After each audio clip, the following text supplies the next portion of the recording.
Yoff vient d'installer son comité électoral. Vous avez vu en fait que c'est véritablement l'union sacrée.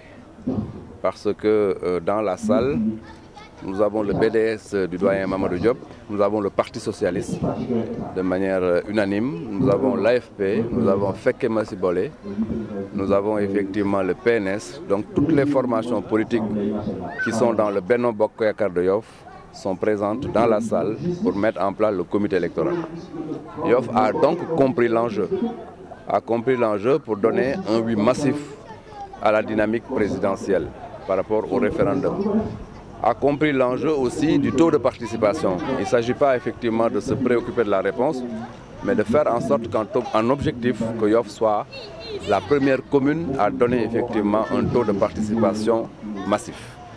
À ce niveau-là aussi c'est clair. Nous avons aussi compris qu'actuellement il y a dans ce pays des dynamiques qui sont en fait des dynamiques en dehors de la légalité, des dynamiques qui aimeraient qu'on déchire les fondamentaux de la République, autrement dit, qu'on insulte le Conseil constitutionnel.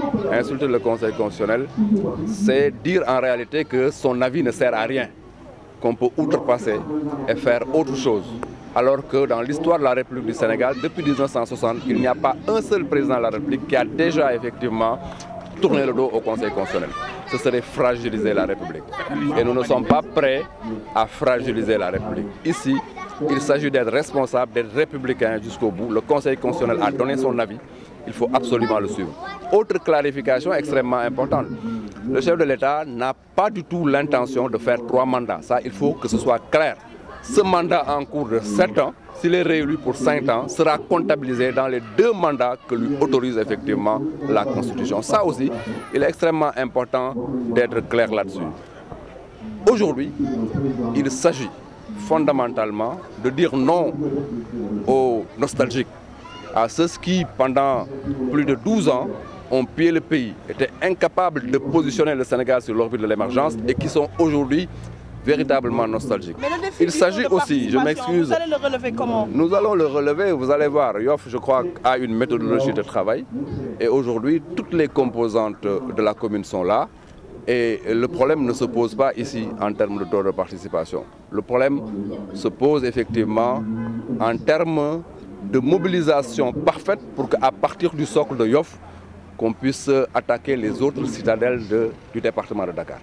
Pour revenir au débat actuel en cours, nous avons effectivement noté qu'il y a même de nouveaux acteurs politiques qui veulent profiter de cette situation pour quelque part se manifester et dire nous voilà.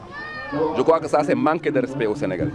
Manquer de respect aux Sénégalais, c'est profiter d'une situation comme celle-là pour, j'allais dire nous voilà, nous sommes aussi intéressés par l'avenir du pays, par la situation du pays, alors qu'on était inconnus ou on n'était pas du tout intéressés par ce qui s'est passé au Sénégal. Suivez mon regard.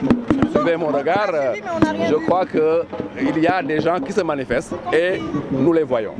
Donc, pour revenir à la situation actuelle, je vous demande effectivement de suivre ce qui se passera à Yoff dans les jours qui viennent.